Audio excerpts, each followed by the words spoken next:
Folks, welcome in. Thanks for joining me. All right, so I've given myself a challenge for 2021. I want to turn $10 into $10,000 on DraftKings. I've had this idea for a while. I'm not going to take credit for it. Plenty of people have done this in both poker and DFS before, I believe. But I've been thinking about it for a while. Thought it would be a cool thing to try for this year. Had kind of forgotten about it, but then I woke up this morning and I was like, oh shit, it's actually the first day of 2021. This year kind of snuck up on me.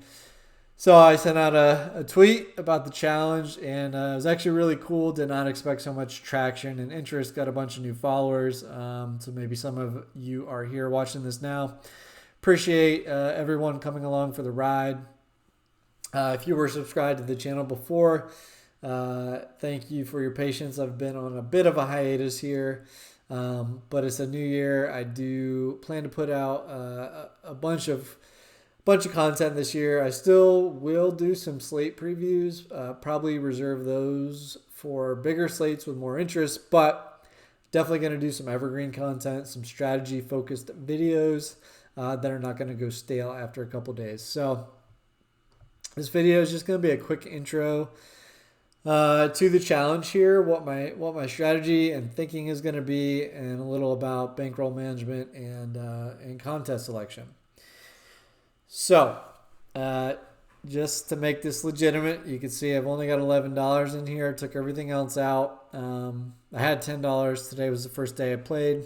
Won $1 today. Doesn't sound like a lot, but pretty significant in terms of the bankroll that I currently have. Yes, I have some crowns, and I've got like an NFL ticket in there, but I'm not going to use those for this. Going to make this as realistic as possible. I am even not happy about this, but I'm going to forgo my daily rewards because they're based on last month's volume. So I'm going to wait till February to start picking those up. Maybe get some 10 and 25 cent contest tickets, which would be helpful right now. But I hope my bankroll is quite a bit higher than $11 at the end of this month. So we will see. All right, so I think bankroll management is the place to start. There are people joking about me losing this in a day or a week and redepositing. Not going to happen, first of all, but that's not the idea. Let's define bankroll quickly. Like, people will say that, this is my bankroll, but then they redeposit the same amount when they lose it. Well, that's not really your bankroll then. Your bankroll is like your max that you're playing DFS with. So that's how I'm treating this $10, now $11. Like, I got nothing else but this left. So that means bankroll management is important. Got to lower the risk of ruin. Do not want to go to zero. There's plenty of great content out there on YouTube or in written form on Google about bankroll management and DFS. So I'm not going to dive into that right now. But, at the outset of this challenge, I'm only going to play 20, maybe 30% of my bankroll at a time. And that's extremely high, to be honest.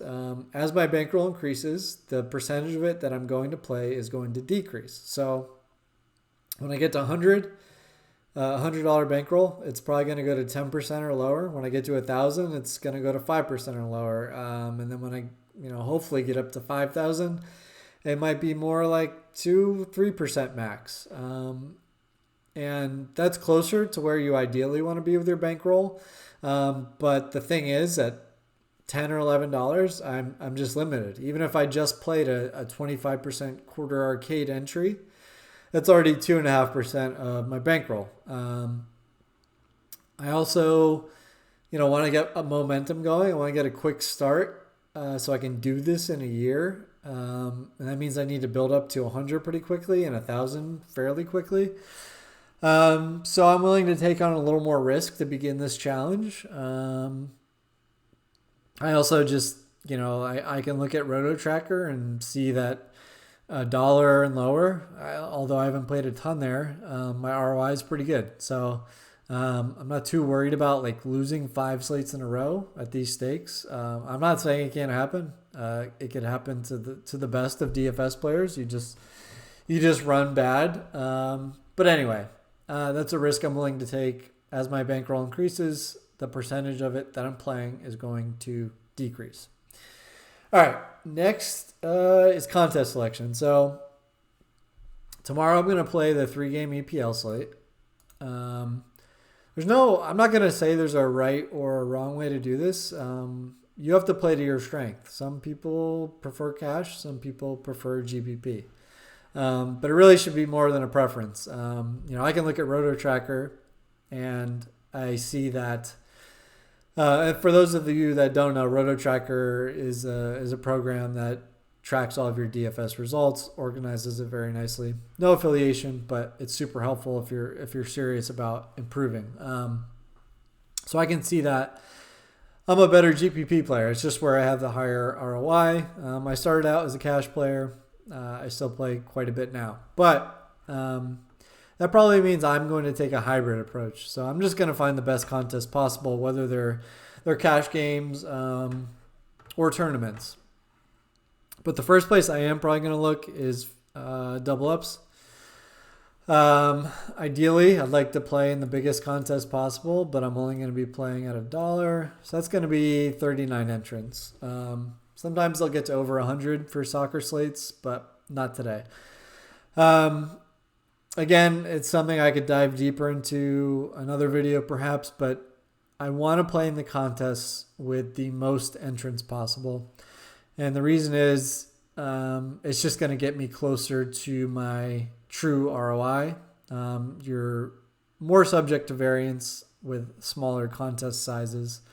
And in short, that means you could just have bad luck for a few slates. And I can't really afford that when I only have 10 or 11 bucks to play with here. So I may hop in one of the $1 double up contests. Next place I'll look is head to head. Head to head is also, it's going to bring you closer to your true ROI if you were playing multiple head to heads, because you don't need to beat a cash line. You only need to beat your opponent and you get to pick your opponents. However, with me, head-to-head is going to subject me to quite a bit of variance because I'm only going to be able to play one or two of them with my current bankroll. So probably not the best idea for me. The caveat being, I can pop into the head-to-head lobby here and look for no badgers. Somebody with no badge, probably not going to be as strong of a player. I probably have a much higher ROI against them than most other opponents. So I can keep periodically checking into the lobby tomorrow morning if I can find a no badger. That's somewhere. That's a spot I could exploit. Again, with a Roto Tracker subscription, I can also look up my history against any opponent in head-to-head. So, if I find a guy in there, even if he has a badge and is a quote-unquote, experienced player, I might find that I have like a 70% or better ROI against that player. So that's another thing I could take advantage of. But that's the only way I'm going to play head-to-head is if I see somebody with no badge or I see somebody who I have a really strong history against. All right. The next place I'm going to look is what we have for tournaments tomorrow. So, again, I'm going to cap this at 25 cents actually. So this is nice. There's a dime time contest tomorrow. This is probably a 20 entry max. It is. So I can max under this for $2. That is also going to be a really good way to utilize 20% of my bankroll. But again, this is a preference thing. I play a ton of 20 entry max tournaments. That's kind of my sweet spot. It's going to be pretty soft at 10-cent entries, honestly. I would even venture to guess that I could max enter my cash lineup in a train in this contest, and the cash line might end up being a little bit lower than the double ups at $1. Depends on the slate, but I think it's very possible on this slate, especially with a bunch of low totals. It's going to be more of a floor slate than a scoring upside slate, at least the way it looks at the outset. So that's a really good option for me. The only note I would make there is this is a staggered start slate. There's 3 games. They all start at different times. So while building, 20 lineups in the pre-lock hour is not too much trouble for me, doing late swap and, pivoting on 20 different lineups during 2 more lock periods is going to be a huge pain in the ass. So I'm not sure if I want to do that when I'm playing $2 in volume. But I guess that's what I signed up for with this challenge. I got to grind it out to start. What I may end up doing more realistically is entering 1 double up, 1 head-to-head, if I can find a weak opponent, and then throwing 10 entries here. And that would be, like a little over 25% of my bankroll or something like that. So that's probably the way I'm going to go. I think that kind of covers my initial thinking here on bankroll management and contest selection. So I know this won't be super interesting or helpful to everyone, but if you're newer or have a small bankroll, I think this should be pretty helpful to you. But like I said, moving forward, let me know what you guys would find helpful in terms of video content. Leave a comment below. I'm happy to cover anything. Want to make this useful, also entertaining. If I get the 10K, I promise to pop a nice bottle of champagne to commemorate the achievement. Nice bottle of Veuve or Dom. But seriously, in terms of content, just let me know what you want to see. I'll probably do weekly updates with my progress. I'll probably show some features of Roto Tracker while I do that. But I could also talk about strategy. I could dive into bankroll management or contest selection or MME if that interests people. So just let me know. Happy to do it. Want to make it useful and informative. And thanks again for coming along for the ride. And let's see what we can do here. I will see you guys next time.